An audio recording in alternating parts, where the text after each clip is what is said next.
বড় খবর দিচ্ছি, ঠিক আছে না? কমছে সবাই হাত তুলতে হবে।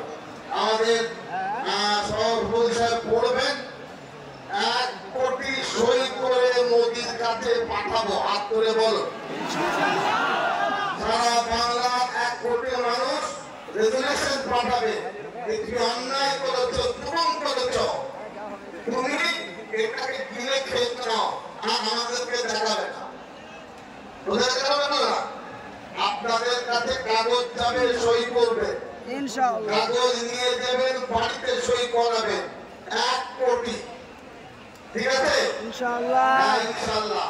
আমি আমাদের শ্রদ্ধা, আমাদের সভাপতি অধ্যাপক মনজুর আলম সাহেব, আলিয়া মাদ্রাসা ইউনিভার্সিটির HOD ছিলেন, আমি তাকে অনুরোধ করব তিনি এটা তো পড়ে শোনান।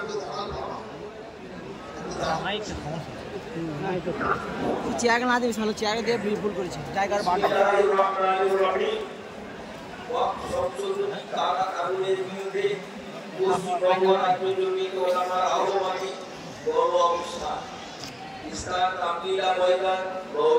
কলকাতা, তারিখ 10 এপ্রিল 2025 বৃহস্পতিবার। সভাপতি জনাব মাওলানা সিদ্দিকুল্লাহ চৌধুরী সাহেব। ইসলামী শরীয়তের একটি অবিচ্ছেদ্য অঙ্গ। কোন ব্যক্তি তার মালিকানাধীন কোন সম্পত্তি বা সম্পদ নিজের মালিকানা থেকে মুক্ত করে আল্লাহর সম্পত্তি ঘোষণা করে আল্লাহর উদ্দেশ্যে জনকল্যাণ উৎসর্গ করলে সেই উৎসর্গ করার কাজটিকে ওয়াকফ করা হয় এবং যিনি ওয়াকফ করেছেন তাকে ওয়াকিফ করা হয়। বুখারী শরীফের বর্ণনায় মদিনার মসজিদে নববীর মধ্যে সম্পত্তি সাহাব এবং সুহাইল নামক দুই ভাইয়ের সম্পত্তি ছিল। সেই সম্পত্তি ক্রয় করে মসজিদে নববীর জন্য নবীকে ওয়াকফ করেন। এতদ ব্যতীত হাদিস, কোরআন ও ফিকহ শাস্ত্রে ওয়াকফের বিষয়ে অসংখ্য প্রমাণ রয়েছে। হযরত আবু রাদিয়াল্লাহু তাআলা বলেন, রাসূলুল্লাহ সাল্লাল্লাহু আলাইহি ওয়াসাল্লাম যাদের সামর্থ্য ছিল তারা সকলেই ওয়াকফ করেছেন। পরম্পরায় 1400 বছরের বেশি সময় ধরে মুসলিম সমাজের সামর্থ্যবান ব্যক্তিরা নিজেদের সম্পত্তিকে ওয়াকফ করে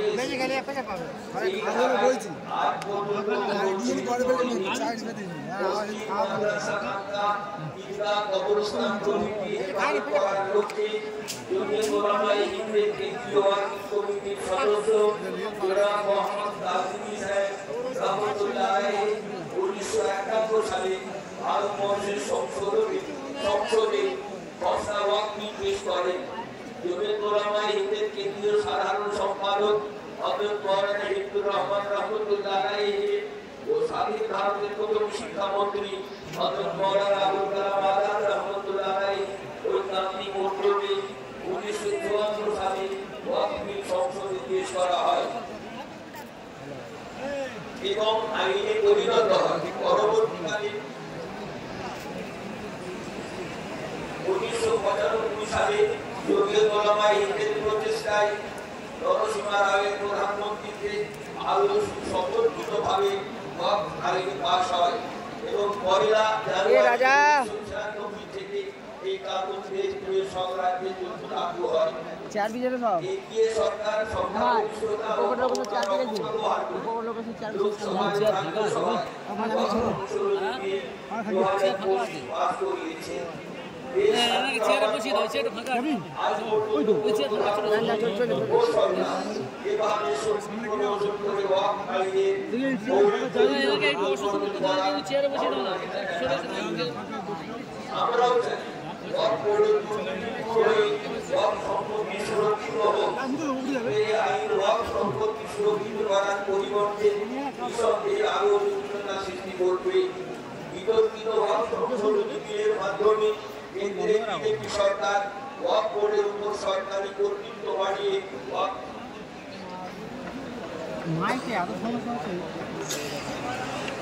ওয়াকফ সম্পত্তিগুলিকে কুড়িপতিদের হাতে তুলে দিতে চাচ্ছে।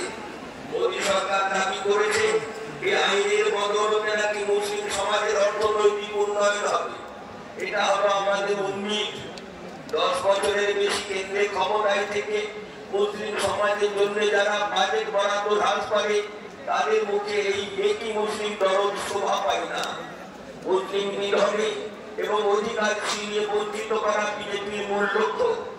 সংশোধিত আইনে কোন সম্পত্তিকে ওয়াকফ হিসাবে ঘোষণার অধিকার ওয়াকফ বোর্ডের হাত থেকে কেড়ে নিয়ে কোন সম্পত্তি ওয়াকফ কিনা সেই চূড়ান্ত সিদ্ধান্ত নেওয়া ক্ষমতা জেলা শাসক ও সমপদ মর্যাদার কোন আধিকারিকের হাতে দেওয়ার কথা বলা হয়েছে। এর ফলে পুরাতন মসজিদ, মাদ্রাসা, মাজার সবকিছুই চ্যালেঞ্জের মুখে পড়বে। ভারতবর্ষের সংবিধানের 14, 15 ও 26 ধারায় উল্লেখিত সংখ্যালঘু সমাজের জন্য প্রদত্ত ধর্মীয় সামাজিক মৌলিক অধিকারের পরিপন্থী এই বিল। এই বিল সংক্রান্ত যুগ্ম সংসদীয় কমিটিতে দারুল উলুম দেওবন্দ, জমিয়ত উলামায়ে হিন্দ, মুসলিম পাঠশালা বোর্ডের মতো প্রতিষ্ঠানের অভিমত শুনেও তা পদদলিত করা হয়েছে। এমনকি বিরোধী দলের সাংসদদের প্রস্তাবিত সংশোধনীকেও উপেক্ষা করা হয়েছে। লোকসভায় বিরোধী দলগুলি এই বিলকে বেআইনি বলে আখ্যায়িত করেছে, সংবিধান বিরোধী বলেও বক্তব্য রেখেছে। দেশের পবিত্র সংবিধান উপেক্ষিত হলে